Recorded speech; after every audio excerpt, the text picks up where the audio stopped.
Hey, folks. Just give me a heads up if you hear me or you don't hear me or you don't see me or any of the above.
Somebody shoot me a thumbs up or anything to let me know you hear me.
Hey, Steve. Good to see you again, buddy. Everything looks good. Video sounds good.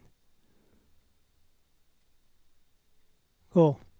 We'll wait a little bit longer, and then we're going to just talk about two Charlies, the world of two Charlies. Two great Charlies.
Excuse me.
I'll wait about another minute, and then we'll start chatting.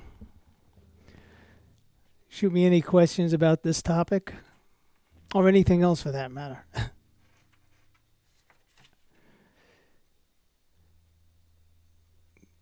Just a quick heads up. I'm going to do a live chat with my good buddy and Robin Ford sideman, Jeff McElwain. So it's Saturday at noon. That's a day after tomorrow. And I'll post it, but we'll chat about a bunch of stuff. Guitar, Robin Ford, George Benson, Charlie Parker, B.B. King, guitars, amps, pedals, whatever comes to mind. But, you can join in on the chat with us, throw some stuff out there. Just been working a lot with Robin Ford. Robin produced his last, I guess, CD. I can't say LP or anyway, his last recording. So, has a lot of informative stuff. I think you'll find it to be at the very least entertaining. All right, let's talk about the two Charlies. The one Charlie may be less known to you all, or maybe not. I had the great good fortune from about 1971 to about 1977 having a lesson a week with the great Charlie Banakas, who was a wonderful piano player, and that's him back there. If you can see him, I'll move out of the way. He's sitting at his piano. A great soul. We lost him a few years back. But I'll turn you on to what he turned me on to early on in my lessons. He was a great inspiration. Always positive. Cat was always positive. I can tell you that at one point in 1998, when the gigs got slow for me and everything started to die down, and there wasn't a whole lot of work, I accepted a position. I was going to start going back to Berkeley and driving up there from New York to teach, as did my dear friend Richie Hart. And then I was offered a position at CBS News to work as an editor, or at that time video editor, and I took the job. Not that I have any great love for the news business, but the money was good, and at the time, even hustling weddings and bar mitzvahs and singing "Paradise by the Dashboard Lights" became a tough lift, and the gigs were few and far between, and the jazz dates, as most people know, were paying what they paid in the 70s. So I took the job there, as opposed to with the recommendation actually of Richie Hart, saying, driving up from, at that time I lived in Rockland, driving up from Rockland to Massachusetts and dealing with the snow and the Mass Pike is a drag. Now, he since moved about 2 hours away from New York, so his ride's a little bit less. And he's a cat you should check out, Richie Hart. He teaches the West Course at Berkeley. I guess he's there maybe another year or so. Who knows? We're about the same age. But check him out. Anyway, so I took the job at CBS News and worked there, and then worked there as a staff for a long time, and now I still go in as a per diem. Anyway, at that time, I was pretty heartbroken that, the musician had to resort to a day gig, and the only day gig I ever really had was teaching at Berklee College of Music, which I did early on after graduating from there. So I was pretty heartbroken, and I shot Charlie a letter with my first CD, and he wrote back, and I tried to find the letter because I know I have it somewhere in my files, but I couldn't find it. But he was so positive. He said, "Now you don't have to worry about money, and you can pay all the attention to playing the real music." Because let's face it, as musicians, we all straddle a fence between the gigs we want to do and the gigs we have to do, early on, I remember doing a jazz date for, $75 and food, or $100 and a dinner, and I can play a wedding for $450. And when the mortgage is due, you're kind of squeezed. And anyway, unless you're so fortunate to have a good run, which I've had in the past, where I made a good amount of money. But like anything else, freelance, you have your ups and your downs. Anyway, Charlie Banakas, great educator. I'm going to throw something on the screen just to show you early on some of the stuff that he was doing. This was this was the first book on this subject that I ever knew, and it was Pentatonic Scale Improvisation by Charlie Banakas. It dates back to 1972. It was newly printed um, when I got my copy. If you can still find a copy, it's a rare book and a great book to have. Um, and Charlie has a lot of former great students. Mike Stern and um, oh God, he was even called by Miles Davis. Gary Dial, fabulous piano player who still teaches along the lines of Charlie Banakas. God, the Jeff Berlin. I mean, the list goes on and on and on. You look up Charlie Banakas. He's a great individual, someone you should know a little bit about his history. Here's another one of his books. See if I can put it there. Where is it? Nope, that's not what I want.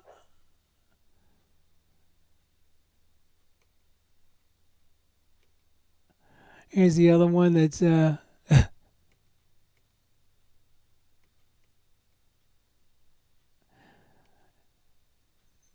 know.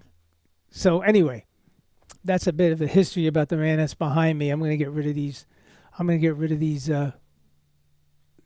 overlays right now, so we can chat about what we're going to talk about.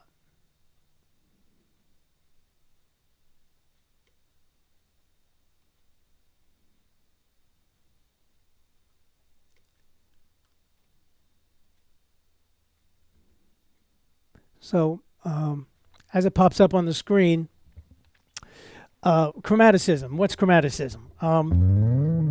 That's chromaticism. Chromatic scale, uh, and it's resolutions to chords that you happen to be on at that moment, um, and its understanding of its gravitational pull towards chord tones, or tensions or suspensions or um, mini nines, sharp 11s, 13s, or whatever, but they're all targeted chord tones. Anyway, let me get out my paperwork so I can properly uh, chat about this. So if there's also a video if you could try to find, and it's called The Art of Jazz Guitar by George Benson. And George talks about his father said, you got to learn to use chromaticism. And George goes, well, what am I going to do with all this? What good is all this? And his father turned him on to Charlie Parker, which is the other Charlie in this conversation today. So I laid down the groundwork for Charlie Banakas and my wonderful history with him. And after this 1977, I still did correspondence lessons because I was back in New York. And he told me to go also visit Dennis Sandoli, which is the topic for another one of our hangs. Anyway, so we'll analyze some Charlie Parker and see how this is made use of. So take a look at this. I chose a C9 chord only because for the most part we've been chatting about the blues, and we've been chatting earlier on about the four chords that come from a minor 6 chord. So you'll see the arpeggio, or better term, the chord tones above. And you'll see 3. I'm looking on with you because I'm trying to find my actual sheet because I'm trying to organize my own book. You'll see the chord tones of C9. Okay? And the C9 is root is C, third, Z, fifth, G, flat 7, and the ninth is a D. Now, The first approach, and you've heard people call these different names, but the first thing is listed under direct resolution. And that direct resolution is you can go chromatic from below any of those chord tones. I mean, that's pretty natural. It's almost like doing this to the chord. But let's do it in a simple manner. B up to C, D sharp up to E, F sharp up to G, A up to B, C sharp up to D. Okay, and that's chromatic from below. That means you're half step below, you're sliding into the targeted notes. So that's how the gravity goes in that direction. Okay, the other is indirect resolution, but it's scaled from above, and that could be, it could be half steps, it could be whole steps. If you want to think about things being a mixolydian, and I don't normally use modal terms, because the one thing that Charlie Banakas did tell me is when you're working on, even with the modes are nothing more than chord tones with diatonic passing tones between them. So if you're thinking about C mixolydian, C, then E would be the third, and there is a diatonic passing tone of D. If it's mixolydian, then there's a diatonic passing tone between E up to G, which is an F natural. If you're thinking about going to the fifth, then that would be a B flat, of course, and going to the ninth would be an E down to the D. And going to, I think we did that. The flat 7 would be the C going down to B flat, which is the flat 7 of the chord.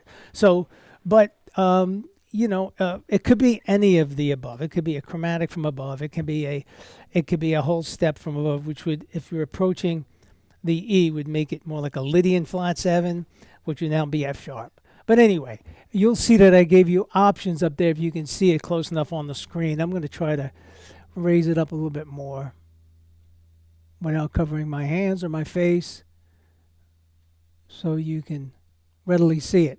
Okay, so now we have the scales from above, which would be D down to C, F sharp or F natural down to E, A down to G, C down to B flat, and E down to D. That's approaching the 9. Okay, again, it's direct resolution. That means that you're hitting one tone or an upper neighbor and you're bringing it down into the chord tone. Okay, now we have the next category, which is called indirect resolution. And all that really means is that you're combining the chromatic from below, you're jumping up to the scale from above, and then you're resolving. In this case, I'll use an F natural. Okay. All right, so now you have the reverse of that. Scale from above, which is the D, jumping down to the B flat into the C, B natural into the C. Again, I'll use the F natural.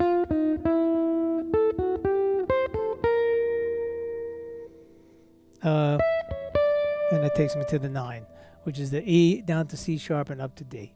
Okay, so now you have the direct and indirect resolution. And now you have, wherever you choose or have a whole step above a chord tone, you can use a double chromatic. Okay, and now we're starting to get into things that people now call enclosures. Enclosures. I don't know where that name come from, but someone penned the word enclosures. Anyway, so now we have D going down to C. Okay, I'm choosing F sharp now because I want the whole step and then the chromatic. All right. Next step. If we had the double chromatic, well then of course we can approach the note from below and then from above and then land. Okay, and that's what people label the true enclosure. You're enclosing the chord tone or the targeted tone. So here it is, chromatic from below, double chromatic from above.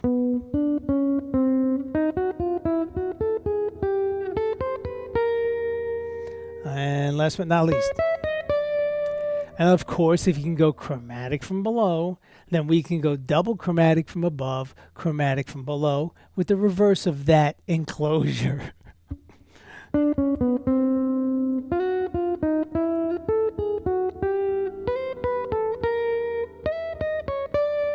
And those are the direct and indirect resolutions. Now, I think my first few lessons with Charlie, I had to write this all out on every chord. So we started with major seven, then we went to minor sevens, then we went to dominant sevens, and I had to write it out in every key. So I had volumes and volumes of staff paper books. I still have them in my file. I don't know why I carry them around from house to house, except for reminiscing fond memories of Charlie Banacos. Okay, so that is what Charlie turned me on to early on, and that's not to mention. I mean, Charlie Banacos has great ear training courses, approaches. I thought I had great ears till I met Charlie, and I could tell you just a quick little thing. He did a cadence 1-4-5. I'm sure probably in C, and then he rubbed his foot on the ground. And he said, "Well, what note's that?" And I looked at him like, "What are you, out of your mind? What note's that?" and then he said, "Listen, just listen. You're not listening." Here I am thinking, well, I got good grades in my solfege class in my school ear training at Berkeley. But he played the cadence again, and then he did it, and I heard distinctly a B natural. And he said, "It's a B natural." Now, I have no perfect pitch. I have good relative pitch, like the majority of the people. I mean, there are some people with awesome absolute pitch, but Charlie Parker didn't have absolute pitch. George Benson doesn't. I mean, you could function reasonably well with relative pitch. Charlie Banakas didn't have perfect pitch. But anyway, that's another subject. So he has great courses in that, and there are some people with apps out now that you might want to check out. I have it on my phone. And they do pay tribute to Charlie on it, and it is called Politonus, Politonus, and it's a great app, and it's very similar. It's based on Charlie Banakas's ear training. Anyway, let's move on. So now we've discussed the chromatic approaches. Now let's look at some stuff and see how prominent it was. Yeah, I'm going to lose this. And I'm going to pop this up there.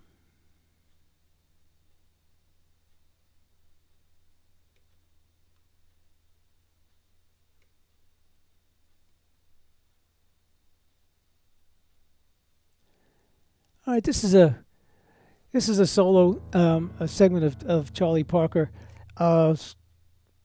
that you could probably get in the Omni book. It's from Billy's Bounce, which is a blues, and this is his part of his turnaround. Now, one thing you'll notice that I think, and this is only my assumption, that 2-5 is just a dominant sound. That's how I think of it.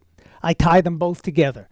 I don't separate G minor from C7 because to me it's just one big G minor 6 chord, which you've probably heard talked about when you look at Barry Harris. Barry Harris has a whole course and he discusses this. And he, I'm sure, I mean, he's an authority on this stuff, lived it. He analyzed a lot of Charlie Parker as well. But let's take a look at this particular thing, and you will see this repeated. All right, you see the F sharp. Now it's a G minor 7 chord, right, or C9 chord. So the F sharp is chromatic from below up to the G. Then you have the B, which is either flat 7 or flat 3, depending on how you want to analyze it, depending on what chord. Then you have the 9 or the 5 if you want to do that. Now here is something that Charlie Parker does a lot of times.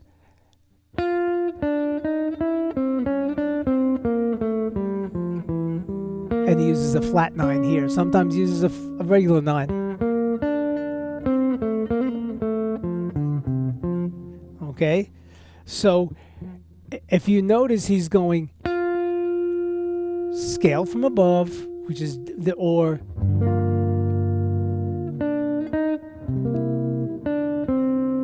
So if you're trying to analyze this as 2 to 5 to 2 to 5, he already hit the 5 as soon as he hit that E natural. Okay, and then on a strong beat he hits the C. So he's thinking that it's all a dominant sound. It's all a dominant sound. So again, here's that line.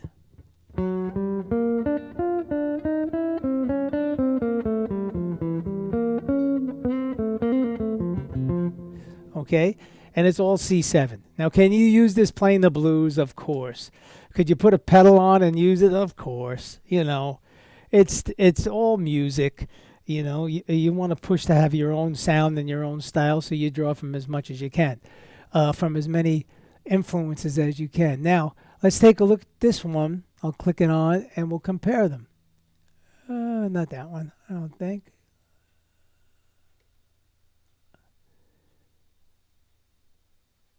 Let's try this. Here we go. Where is this from? I think this is from Barbados, maybe. One of his other tunes. Let me open it up for you. And what do you see? Here, I'll line up the two exact changes. Okay, here it is.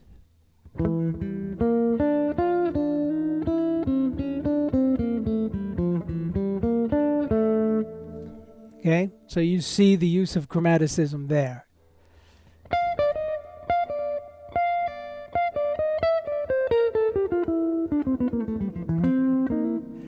Okay, so, and let's grab another one. Oh, look, there it is again. I think this is from, it's another. I have these all listed someplace. Let's see. First was from Billy's Bounce. I believe the second one was from Passport. And the third one is from Barbados. So this one's from, let me say, this one's from Barbados. Yeah, this one's from Barbados. And what do you see again? All right. The same chromatic from below into the fifth or the root, depending on if you want to just call it the G minor 6 chord. So I'm going to call it old G minor 6 or C9. So it's a C9 chord. So chromatic into the fifth, up to the flat 7, to the 9. Here's that enclosure.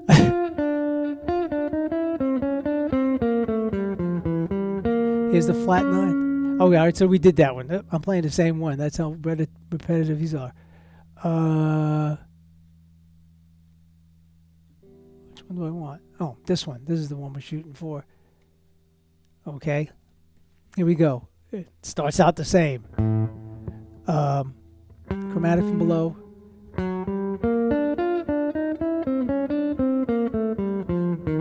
Then he just stumps down. Flat 9. And so on. So, but it's the same. If you look at that first bar, the second bar of the first one, the second bar of the second one, and the chord symbol is all C7 or C9 or G minor 6. So that's the use of chromaticism of Charlie Parker, the other Charlie that we discussed. So these are useful. You should get your ear to get used to them, so that you can do them wherever you want.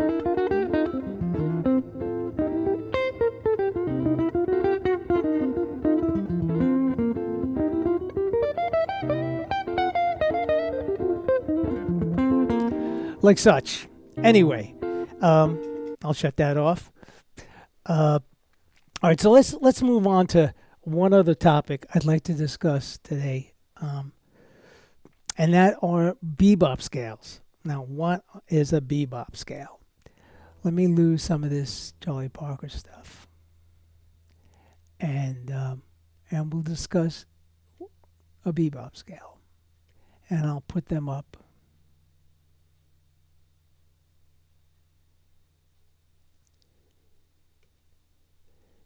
Here is the basic bebop scale.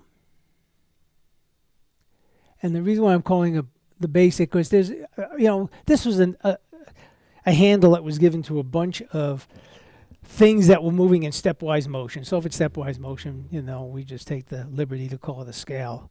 I don't think scales, but nonetheless, let's just analyze this. And there are a number of them. What they are arpeggios with a few of these chromaticisms added to the scale. So I'm sorry, guys. I'm not. I'm so caught up in spitting out my stuff here that I'm not paying attention to my messages. So. And my buddy Jeff McElrain is on. I early on mentioned that. I'll repeat it again about our guitar chat. I'll watch this one a few times to absorb this. I'm trying to give you as much info as possible, so I'm sorry if I move quick. You can reach out to me. Definitely, give a thumbs up if you like this. Tell people to jump in. Tell people to watch them. Tell people to like it. Tell people to subscribe. There'll be more to come. I think I'm going to do a whole thing on Ray Charles, since Ray Charles is a great thing to help cross over the blues into soul music and R&B. But anyway, let's get back to this bebop scale, the bass, and I'm calling it the basic bebop scale because there's a reason. There are many, because any group of chord tones, like we just did, we did a C9 chord, and if I want to use it and then add one of two of those chromatics just to that, I'll have a scale, I guess. So if you look at this one, this is reasonably a unique one. If you were to run a let's just say a Mixolydian, again I'm calling modes here, a Mixolydian scale, and you do it in eighths, everything the strong beats of the C7 do not necessarily fall on a strong beat, okay? Especially if you're going 2 octaves. Watch, downbeat.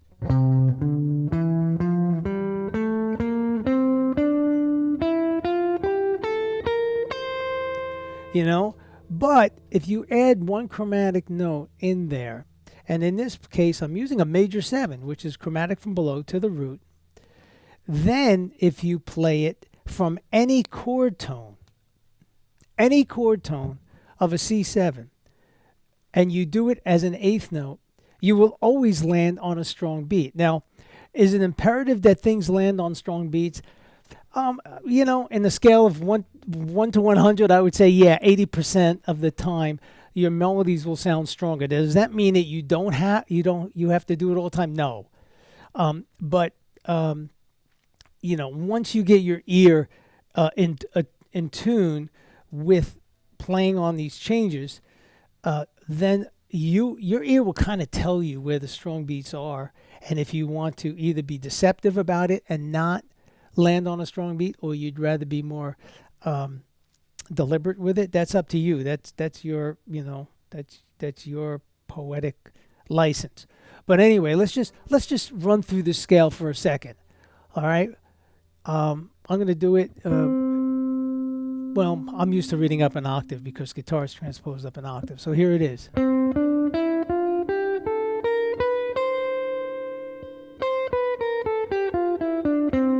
Now that's starting on the root. What happens if I start on the flat 7?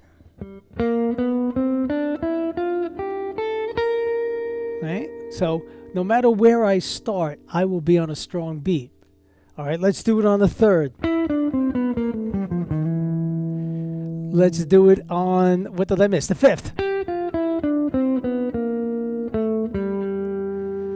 So it's a good compositional tool. It's a good transitional tool. It'll get your ear to hear the chromatic note. B natural is not a scary note. It's not considered major 7 on a dominant 7th chord. It's moving. It's moving. It's actually, what if you wanted to voice that note by itself, if I was going to harmonize that scale, okay, I would play C, of course, C7. That would be G7, the D. Okay, the E is C7, the F is G7, the G is G7 or C7, could be either.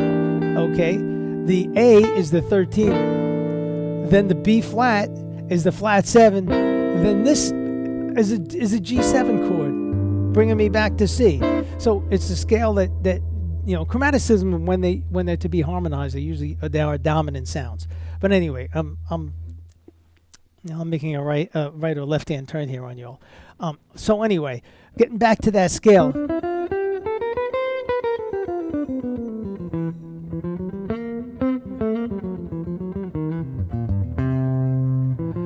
I'm using it here, but I'm attacking my chord tone. Yeah, I just robbed Charlie Parker.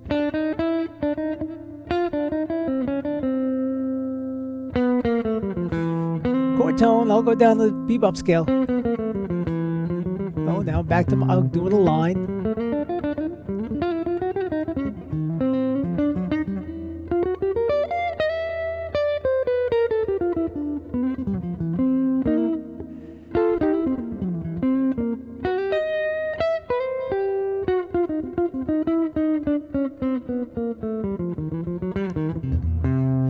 So what did I do there? Let's just analyze that, because there was a lot of chromaticism in that. I went down, strong tone, strong beat, E. There's the C, strong beat, B flat, strong beat G, F, E, strong beat. So that whole thing was. Oh, sorry.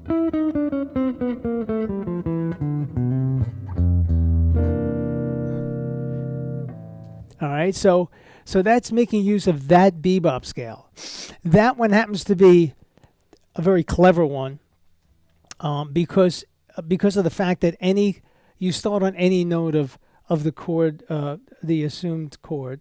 In this case, we're assuming it's a C7 or a C9 or and you start on it, you will hit a chord tone on every strong beat. Okay. Here is one more. Where is my?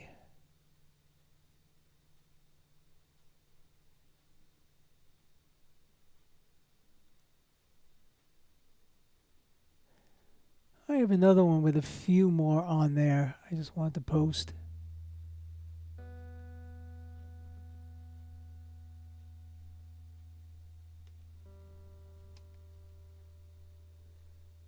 Where did it go?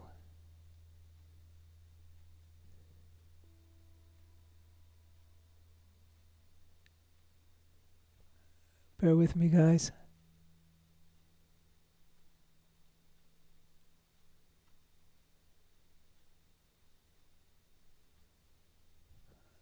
I can't seem to find that overlay.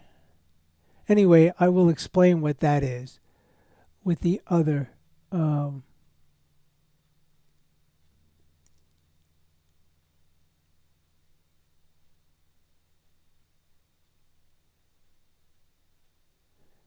The other bebop scales that you might come across.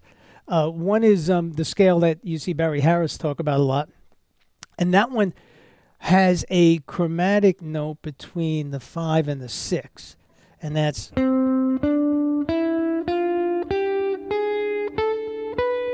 And that's more of a major sound because you're using that. It's kind of a C major 6. That doesn't necessarily have the same thing as this one, my basic one for the dominant chord, because you won't necessarily land on chord tones all the time.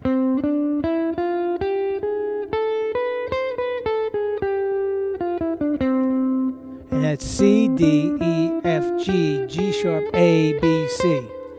Okay, and then he, if you look up Barry Harris, he'll take that and he'll turn that into dominant. So now it's C, D, E, F, G, G sharp, A, B flat, C. And that's his bebop scale, or his scale for that. And then you just flat the third, of course, and now you have that minor version.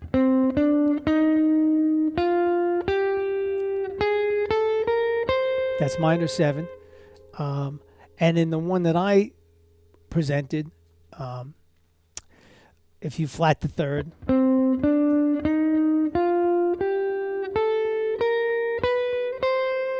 you have a minor 7, with the leading tone of the B natural. So that's the world of chromaticism. The way I hear it, the way I approach it when I solo, that's how I think. That's how, thanks to Charlie Banakas, the great Charlie Banakas, that's how I think when I solo. That's how I think whether I'm playing, harmonically, if I'm doing this. That's how I think. I think of all 12 notes and how they're going to approach the chord that I'm on, and how am I going to get to the chord that I want to get to in a voice leading manner. So take a look at Charlie Parker. So I'm pretty honored that I can pass on stuff that Charlie Banakas turned me on to decades ago. Look him up. He was definitely a talented teacher, a talented musician, and a really wonderful soul. Look him up, and of course, the more you analyze Charlie Parker, the more you will see these things go on. I happen to choose the Billy's Bounce, an example from Passport, an example from Barbados. I had one more from Leapfrog, but you see, God, if I had a buck for every time he did this.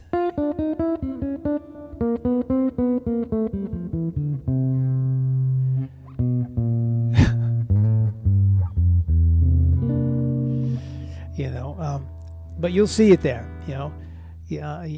and it never hurts to take, and learn, take from the greatest, like I said in the past. George Benson says, if you don't want me to steal it, don't play it in front of me. So, so that was my topic for today. Any questions on anything, as we move on? Just to reiterate, the world of two Charlies, Charlie Banakas and Charlie Parker. Chromatic approaches. We analyzed Charlie Parker solos. We talked about bebop scales, which is nothing more than incorporating a few chromaticisms to get them in your ear, so that you do not sound like you're just reaching for the light switch in the dark. I'll have all this assembled in a book that I'm going to establish in different phases, starting way back to the construction of a major scale and going all the way beyond this, and to other things that I tossed out there in a few of my other live chats, and things that I chatted with Jeff when he was nice enough to invite me onto his site. Now the other thing is, I'm having a guitar chat with my buddy Jeff McErlane, an old friend, and sideman to Robin Ford. That's going to be this Saturday. I think the date's the 19th at noon Eastern Standard Time. And we'll talk a lot about a lot of things. Guitars, notes, chords, the blues, not the blues, Robin Ford, George Benson, whatever comes to mind. Whatever. If you want to join the chat and you shoot out some stuff. Yep, Charlie Banakas. That's him back there. I couldn't find many more. I was going to contact his daughter to see if I can get, get a better picture, but that's all I could find online of the wonderful man. So we'll be doing a lot of that chatting. And if you have questions about Robin, you got questions about George. I mean, Robin Ford and is you know an awesome blues player, wonderful musician, and of course my connection with George Benson. So there's a lot of stuff we can chat about. So tell people to join us and throw questions at us and take part in the conversation because we do have a gift of gab and well, especially when it comes to to guitar and music and passing on the goods. Again, it's 12 o'clock on Saturday Eastern Standard Time. And give a thumbs up on my thing, subscribe, pass it on, tell people to jump on board. I have fun sharing this. I appreciate you all, at, attending. It's always fun to share it. What else? What else can I quickly chat about? Uh, you know, what other? I had a lesson with Charlie. Even when I moved back to New York, I used to go see Charlie once a week. And here's what I would do. I mean, at that point, I had graduated Berkeley. I taught at Berkeley for a few years, and then I left my teaching position at Berkeley. Which my parents weren't too happy about because here I am playing guitar and teaching, right out of school. And to my dad, who grew up in the Depression, he was like, "What, you're handing in a resignation?" I said, "Yeah." I said, I left Fort Lee High School, Fort Lee, New Jersey, at 17. I went to Berkeley. I graduated Berkeley, and I started teaching at Berkeley. So I never left the nest, and here I am trying to teach fellow musicians how to be seasoned musicians, and I never left the nest. So I got anxious to come back to New York. So I handed my resignation. But anyway, I still went and hung with Charlie, and I would drive up Trailways bus. I would get there. I would teach one of my former students a lesson, so he would let me in payment for sleeping on his floor, and then I would meet Charlie Banakas at 6:30 in the morning for a lesson.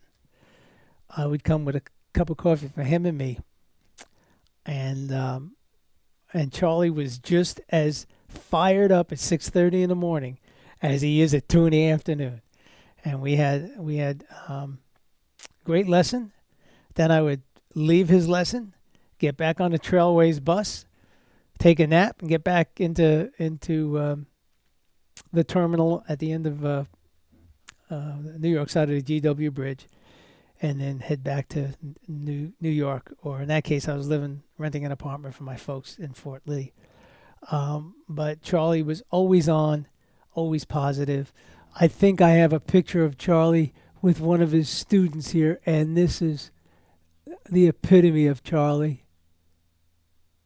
Let's see. Here he is with a student. Let me open this up.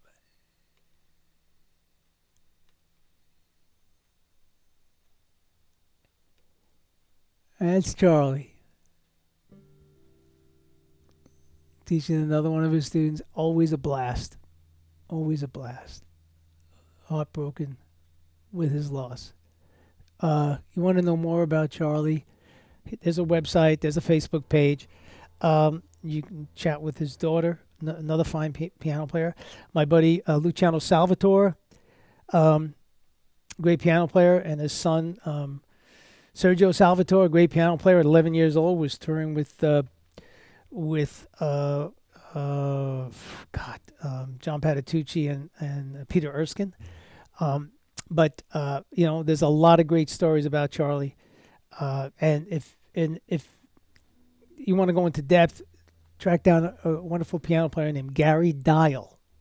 Gary Dial has been authorized to continue to teach the Charlie Banakas method. I don't know if it's exactly a method, but but Charlie, I think I was probably the first guitar player in 1971 to start studying with Charlie. It happened that I stayed in Boston during Thanksgiving break, and Charlie had like a year and a half, 2 year waiting list, and I had just put my name on the list about 2 months earlier. And I guess they went down the list, and everybody was away, and I was still sitting in my apartment. And they said, "Well, would you want to study with Charlie? You're on the list." And I said yes, and that got me on there. I know Mike Stern studied with him. Um, a number of wonderful guitar players studied with him. Wonderful trumpet players, sax, you name it. They all Charlie became, um, the universal mentor for many of us. So anyway, um, let me see. Thank you. Should have read the details below. I'll check out his work, improvisation. Uh, hey, Rosmel, were you here the whole time? I'm not sure. I tried to arrange it where I can see everybody's thing, everybody's comments. But is there any questions about anything we discussed? Um, there you go. Someone's saluting Jeff. Again, Jeff and I will chat on Saturday at noon, Eastern Standard Time. Talk about a whole bunch of a lot of stuff. Um, any questions on any of this chromaticism? Um, you know, uh, it's how I think. I don't think scales. I think you know uh, chord tones.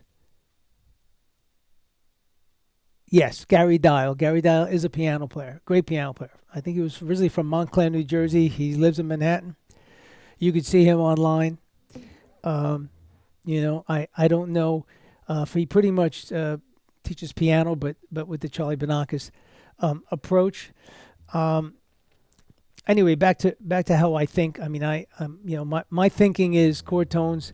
That's the gravitational pull. Whether it's what the band is playing, if someone is playing this, and I'll just do a little bit. This is just a C7. I hope everybody can hear it. Just a little C7 amp, right? So here is playing on it.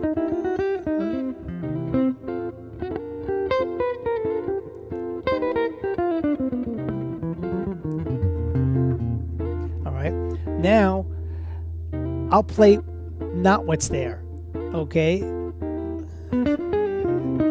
Now what did I do? I did a dominant approach to take me back to it. So I played this chord, a G7 chord. Even though, but I'm still outlining a chord. I still hear, I still speak on a chord. It may not be the chord that is the gravity behind me, but if I know where the gravity is and I can play on that chord,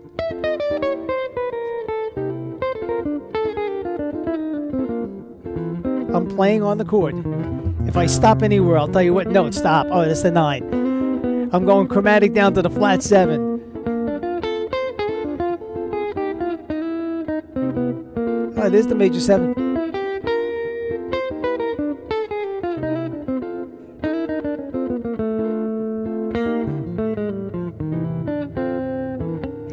Flat 9. Ra, do.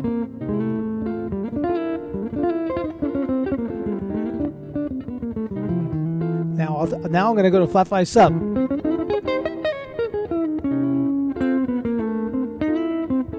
I'll go flat 5 sub and I'll go to a dominant approach. Let's see.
Anyway, that's how I think. That's how I hear. You know. Any questions? Shoot me questions on all this stuff.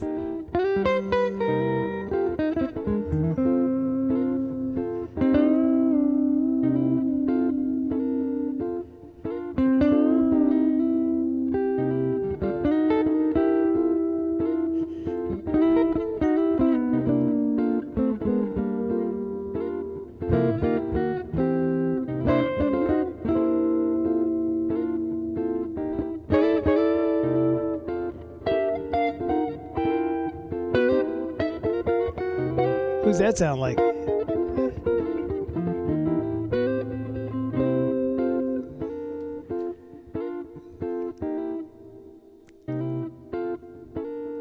All right, guys, give me a thumbs up. Don't forget this Saturday, the 19th.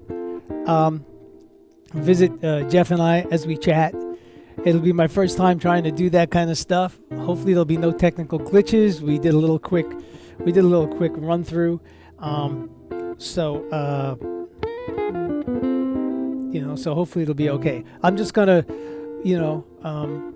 sit here and amuse myself for a little bit, for maybe about another 2 or 3 minutes. If anybody has any questions, that'd be Gary Dial. Yep. You can find him online as well.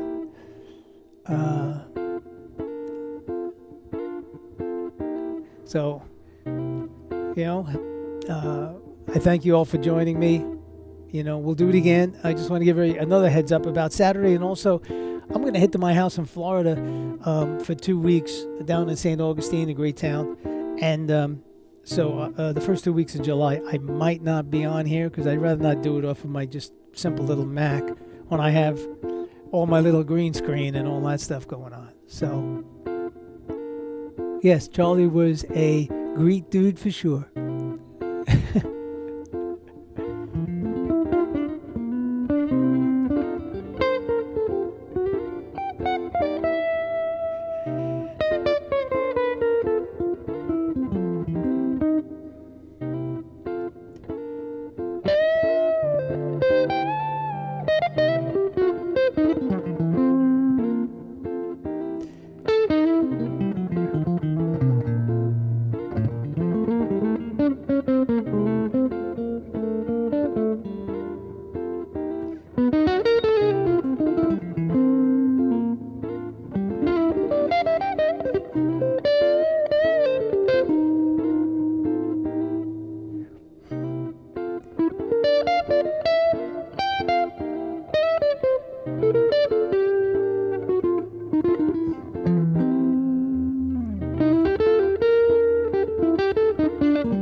Okay, y'all.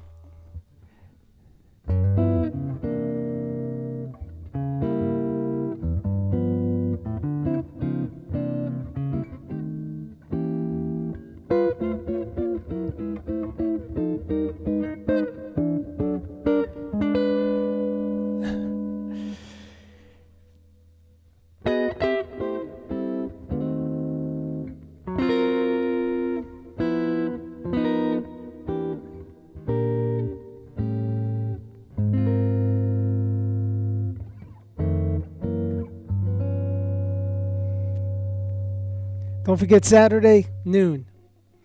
Jeff and I, thanks for hanging out with me. I hope I passed on some good stuff to y'all. All right. I'll see you all soon. Stay safe. Ciao.